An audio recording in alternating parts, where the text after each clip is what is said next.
Ladies and gentlemen, my name is Elison Cruz, and I just want to say thank you so much for all of the questions you guys left me. There's quite a turnout of questions, if I do say so myself, and I'm really glad that you guys asked a whole bunch of questions. And so we're going to go through this. There are a lot of questions. There are how many comments? There are 46 comments, and multiple people actually left more than one question, which I don't have a problem with, but that just means we gotta get right into it. So let's do it, shall we? The first question comes from Apollo the Hound, and he says, "Why are you so handsome?" Well, you see, Apollo the Hound, I have no answer for this. I don't actually think I'm all that great looking. On a scale of 1 to 10, I'd probably have to say I'm a 6 or so, but that's only because I'm not very keen on seeing myself in the third dimension, like on film or on pictures or anything, or even in real life. Like, if I saw me in real life, I'd like, I'll stay away from that guy, and I just spit everywhere.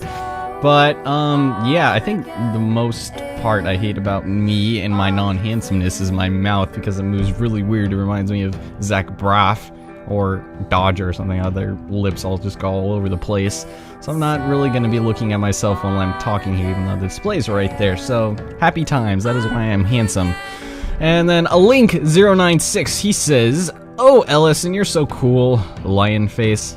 Thank you. That's not really a question, but I appreciate your kind words of kindness, kind sir. Stardita, a Nuno Elison Cruz frequenter, says, "What do you do for a living?" And smiley face. I gotta kind of think about that for a second. It's not a difficult question by any means. It's just I gotta kind of formulate the way I kind of want to describe this to you guys, because I'm sure other people have asked a variation of this question. But for the most part, what do I do for a living? I work at a grocery store called Safeway, and I've been working there since April of 2011. And it's a union job, so it's not that great quite yet. But it's kind of weird to say, but I kind of have made kind of a meteoric rise to the occasion working there, because when I started working there, I was a courtesy clerk, and slowly as time went on, my superiors saw the potential in me to do great goodness throughout the store. So they started having me do basically everything in the store, and just to make a long story short, now I'm like on the verge of being the manager of the dairy department, which, if you guys are not aware, being a manager of a department that basically is like I don't want to say a one-man job, but it basically is. It's kind of cool, but at the same time, I'm kind of disappointed, because right now in the state of Washington, minimum wage is $9.14. I think that's the second highest in the United States, which is okay. It sounds like a first world problem. Oh man, I'm only getting minimum wage in Washington. But right now, the job that I'm doing, actually, I should be getting like $15 an hour, which I'm not, and I've been doing that for a good deal of months. And like I said, I've basically gone around doing most of everything in the store, including, general merchandise, stocking that, and just basically doing whatever they tell me. So I've gone from being the Safeway bitch to being the Safeway bitch without a leash. So that's kind of nice, I guess.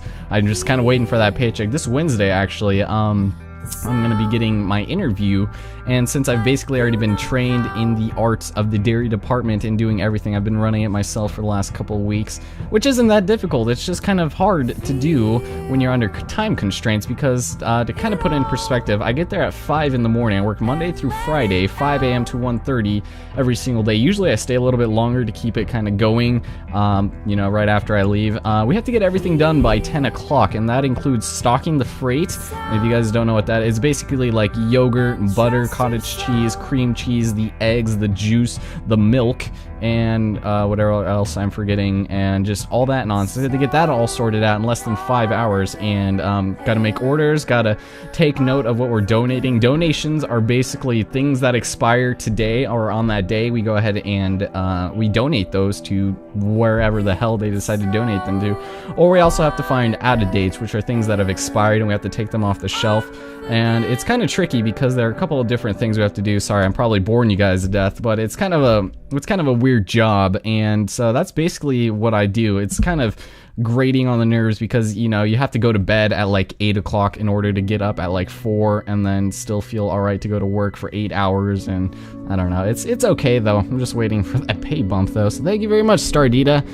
Alright, so enough about that one. That will cover all future work-related questions that I may or may not have, unless I remember something, which I probably won't. But so this one comes from Blasa Kubels, And he said, "This is how we'd introduce ourselves in high school. What's your name?"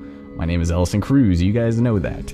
I've always gone by the Elison Cruz moniker, other than when I first started out on Xbox Live. My first name was Elison, which as most of you already know, and that was because when I was younger, my friend, who introduced me to the concept of the Xbox in general back in, 2002 or 3 or something, he was telling me that, you know, my voice was like high-pitched or something when I was younger, or like squeak a lot, like when I was going through puberty, and it still does that sometimes. So he's like, you have a high-pitched voice, sound like an elf. Oh, hey, Elfson! That's a really generic name, but Elfson, Ellison, whatever. So I still kind of go by Elfson. I don't really like it as much now because it seems really childish. So Elison Cruz, Elfson, whatever you guys want to. The Nuno Elison Cruz, probably, as you guys would know, is halfway derived from the Nuno 2, which is the George Harrison's son, Danny Harrison's band. And they're a good band. One day I was really pissed off that my YouTube got deleted for no reason. My Elison Cruz, like Ellison CRZ, as well as my Elfson simultaneously. So then I decided to look through my Zune, and yes, I am rocking the old school Zune, and I was looking through band names, and then I was like, how could I incorporate this with the name? And then I saw the Nuno 2, and I was like, the Nuno Ellison, that works. So there's that origin story for you. Shoe size 12. My shoe size I haven't checked in a while. I have size 12s in Converses, which I usually wear, but not so much at work, because they're kind of weird to wear at work. And people always have to comment, hey, your shoes don't match, so there's that. And I skipped one. Favorite color. His favorite, or her, I don't know, Blosser Couples seems like kind of a, I don't know, Jimmy Jane kind of name right there, but whatever. Favorite color. Oh, my Xbox did a weird noise. Favorite color, purple. I don't know. I would have to say I actually enjoy a good variety of colors. It kind of depends on how I'm feeling, but I think I like red and blue the best. I kind of like green in some circumstances, but those are probably my regular things. Recent tantalizing dream. They said, I'm just gonna say they, because I don't know if you're a boy or girl. It was saucy and featured the board game Talisman. I've never heard of that game, but I'm sure it must have been quite saucy for your face. The most recent tantalizing dream is actually really interesting. I still remember it vividly. I was basically on the run from the law. I think something happened in which I had to act in self-defense, which caused me to murder, or not murder, but in self-defense kill 3 people. It was like one of those Tom Hanks, Leonardo DiCaprio, Catch Me If You Can kind of instances, except the cop was actually Hank Schrader and Gus Fring from Breaking Bad, and this was right around the time the premiere of the season 5 came out, which was last Sunday, the 15th, and that's just been on my mind ever since. Because I watched the entire series like the week before it premiered again, and I just had him in my dream, and they were chasing me, and it was like one of these dreams that felt like forever, like it felt like such a long period of time. It was one of the most vivid, like crazy, ecstatic dreams I've ever had in my entire life, and it was actually really interesting in my opinion. And I don't know, I was just on it. I remember this scene where I saw one of my female superiors running after me into a cavern, and for some reason this is like one of those caverns that you see in like Minecraft, but kind of more realistic, I guess. And so I was going in there, and I had these building blocks there for some reason, like these big ones that could support my weight, but I could still pick them up super easily. I would like make them in a staircase motion. I would go up, and then I would keep on like kind of repeating the stairs so that she wouldn't be able to get to me higher and higher in the cavern. And at the very top there was this like alcove that I could escape out of. Whoops. And it was intense as hell because it was like one of those vivid dreams that it felt like it took forever, and like I kept seeing like this girl, like I've talked about my Flower and Euphoria and whatever else other LPs I've done. I saw her all the time for some reason, just like walking past, and every time she'd walk past, she would smile, and then someone new would be coming to chase me. And when I got out of that cavern, I was sprinting through rainforest. It was rainy and super misty, and it felt like I was in like England or something because it was cold as hell. And then suddenly, I made it to a giant river, and it was all, snowing and frosty everywhere, so I had to go across there, and I was freezing my ass off. And Gus Fring and Hank Schrader were behind me, and I was like, oh shit! So I kept running away, and after that, I finally, I made it to the magic bus, where I eventually just, woke up, which I'm assuming I probably died right there. And, yeah, it was that, and it was pretty awesome, so that was probably one of those dreams that I'll just remember, and now that it's on film, I will never forget it, so there's that. Okay, next. Oh, he has like a list of these. Favorite character in gaming. He says Bibidora from Ark of the Lad, TOTS. I've heard of that game, but I've never actually played it. I remember seeing like a box set for it, and it looked pretty sweet, but I never ended up buying it. This is like 10 years ago, so there's that. My favorite character in gaming. It's a little difficult to just say that because there's so many fantastic ones, but I think right now, and what's been kind of one of those steady you know, characters that I've always kind of admired, it has to be Vincent from Catherine. You guys probably know that's going to be one of my future projects, but the reason why I like him so much is because he has like this confliction about him that it seems so much more easily relatable than, you know, any other, you know, video games that I've played recently, which has been dwindling over the years, I'm not gonna lie. So Vincent, he's real, he's human. I can relate to him a lot better than, say, Mario or Link or something. Not to say that they're bad characters or anything, they're just a little bit more two-dimensional than Vincent, if you know what I mean. I mean, we know they're heroic and they have these aspects of heroism to them, but what else do we know other than Link is a lazy ass and Mario is a plumber? I mean, you just gotta kind of infer that, and that's a bit of character analyzation that I don't really want to dip into right now. Already making this video even longer. Alright, fictional character that you would spend the rest of your pathetic life with based on these previous questions? Peter from Bronze the Child Thief. I don't know, does the fictional character have to be male? I mean, that sounds really kind of pathetic. Oh, can it be a girl character? I don't know. It's kind of a hard, kind of a weird question. I'm not sure. Fictional character. Be honest, probably nobody. I mean, you know, if I thought about it a little bit, it'd be kind of cool, but it would kind of ruin the, you know, the fantasy of their character to have them spend the rest of my pathetic life with. So thanks for that. So want to hold hands? Yes, let's. Yes, let's. And do you want to make out? And sure, I guess. Thank you for that.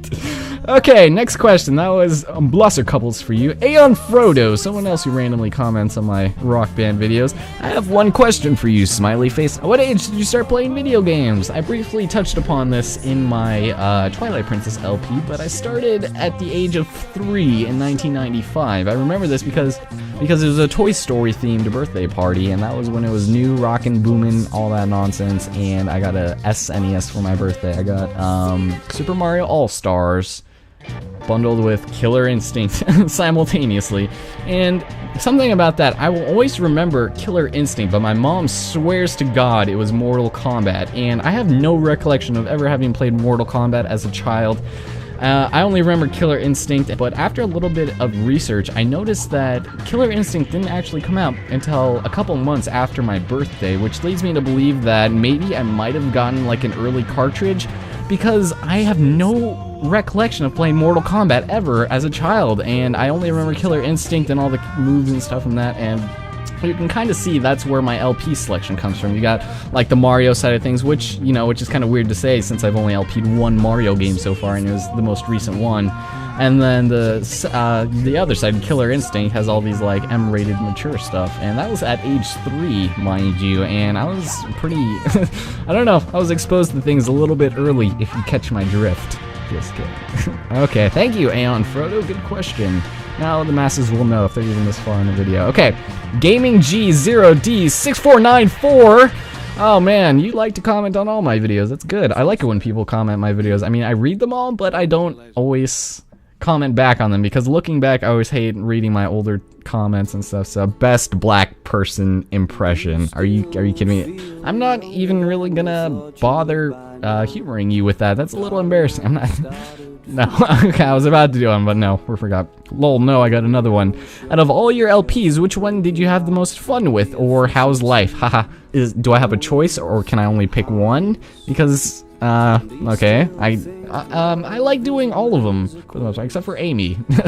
Never forget, or, whatever. And, I don't know, all of them were pretty fun. I think the most fun I had with was probably, I want to say, To the Moon, maybe, kind of, and that's because I got to do weird, stupid accents the entire time, but also because it has a good story, good music. It was short. I did that game in an entire sitting, which is not something I do often, so that entire LP I did all at once, and you could probably tell it was in my voice, you know, by the end of the entire ordeal. And how's life? Life is swell. Still waiting for that paycheck though, so that is when it's gonna get better. Life for the most part, it's just going, you know. I'm still too much of a pussy to make a move on a girl, and there's that. And then City of the Damned. There's no Jesus Suburbia in this locality. OMG, you're ugly! D semicolon, nee, just kidding, smiley face. Oh, well thanks. City of the Damned. So if you're just kidding that I'm ugly, you think I am in fact handsome, as was once ascertained by a previous commenter. Are you a female? Because if you are, then I'm slightly less appalled, I guess. I don't know. Whatever. Thank you, City of the Damned 13. Green Day Cusack. Hey, GDC bro, how you doing? He asks, favorite LP. I don't know if he means favorite LP of mine that I did, favorite LP to watch, or favorite Let's Player, or favorite something LP, lesbian porn, I don't know.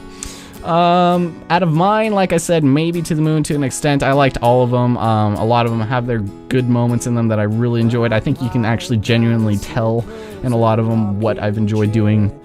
And favorite LP to watch, I'm not exactly sure. All the ones I've seen, they just start blending together. I watch so many, like that is basically all I spend my time doing, is watching people's Let's Plays. So I think a couple other questions will touch on that, so we'll go with that later. Amused Griffin, I'm pretty sure I have him on my friends list somewhere. Yes, how much space does Rock Band /GH DLC take up on your Xbox?